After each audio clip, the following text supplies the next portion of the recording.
Dominique Angers, encore une fois, professeur, Faculté de théologie évangélique de Montréal. Bienvenue. Merci.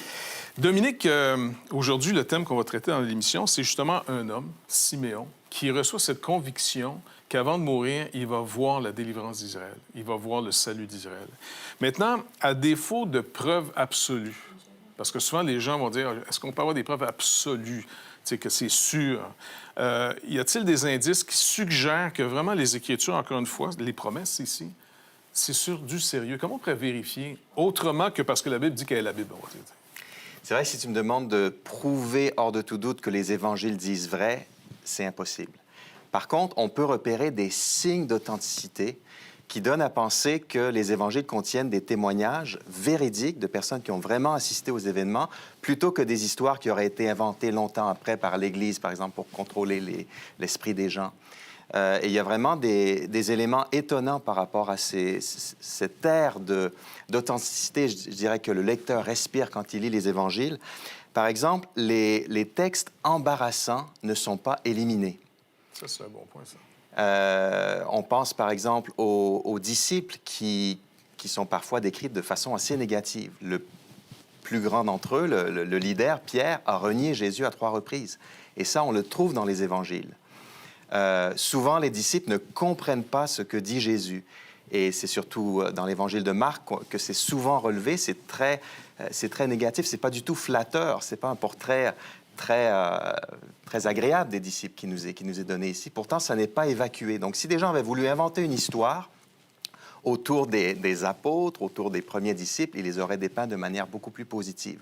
Et il y a même des paroles de Jésus, parfois, qui sont relevées, qui sont très étonnantes, comme dans l'évangile de Marc, où Jésus dit qu'il ne connaît pas le jour et le moment du retour du Fils de l'homme, de son propre retour. Une parole un peu énigmatique. Il y a certainement des réponses qu'on peut apporter, mais encore une fois, c'est un peu embarrassant, en tout cas a priori, et c'est dans les évangiles, ça n'est pas évacué. Donc, c'est pas un texte qu'on voit qui est bâti pour séduire. Exact. Et puis, il y a toutes sortes d'autres détails aussi. Si on te demandait d'inventer un roman autour d'une histoire qui se déroule dans un pays que tu n'as jamais visité, tu ferais toutes sortes de recherches, mais on te dit pas le droit d'utiliser Internet. Donc, tu dois faire des recherches par rapport à la géographie, au système politique, par rapport aux habitudes, à la culture, par rapport même aux noms, aux prénoms des gens qui sont utilisés dans cette région, pour que quand on lit ton roman, on a l'impression que c'est vrai, que ça s'est vraiment passé. Alors, on peut dire que soit les évangélistes sont vraiment des génies et ils ont inventé des histoires très réalistes et très plausibles, soit ce sont des témoins qui ont vraiment assisté aux faits, ou alors des gens qui ont interrogé les témoins. On sait que Matthieu et Jean étaient eux-mêmes des témoins, alors que Marc et Luc ont interrogé des témoins. Mais le récit qu'ils nous donnent est vraiment, vraiment plausible. Par exemple, sur le plan géographique, on a énormément de noms de villes et de villages quand on lit les évangiles, et ce sont parfois des petits villages pas très connus, Arimathée, Béthanie. Il n'y avait pas d'atlas à l'époque. Et donc, Nazareth. Même Nazareth, tout à fait. Capernaum, etc. Ouais. Donc, à chaque fois, on a les bonnes indications géographiques.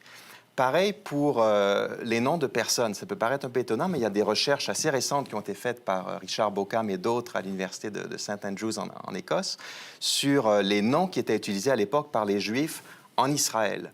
Et ils ont déterminé un certain nombre de statistiques. Par exemple, les noms d'hommes les plus courants, c'était Simon, Joseph.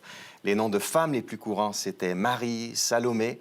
Et ce qu'on voit, c'est que dans les évangiles, ce sont aussi les noms les plus courants qu'on retrouve à maintes reprises pour désigner différentes personnes. Donc, ce qu'on a présumé que dans d'autres régions, dans les communautés juives, on n'avait pas nécessairement les mêmes prénoms. Exact, parce qu'ils ont fait des statistiques aussi pour d'autres communautés de juifs dans l'Empire, en Égypte et ailleurs. Ils se sont rendus compte que ce n'est pas les mêmes prénoms qui étaient privilégiés.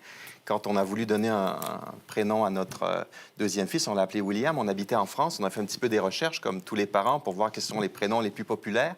Et à l'époque, William n'était pas très populaire en France, mais c'était parmi les plus populaires au Québec. Donc, dans la francophonie, un même prénom, un degré différent de popularité selon l'endroit, c'était exactement la même chose parmi les communautés juives qui étaient réparties à travers l'Empire à l'époque. Merci beaucoup, Dominique, encore. Je t'en prie.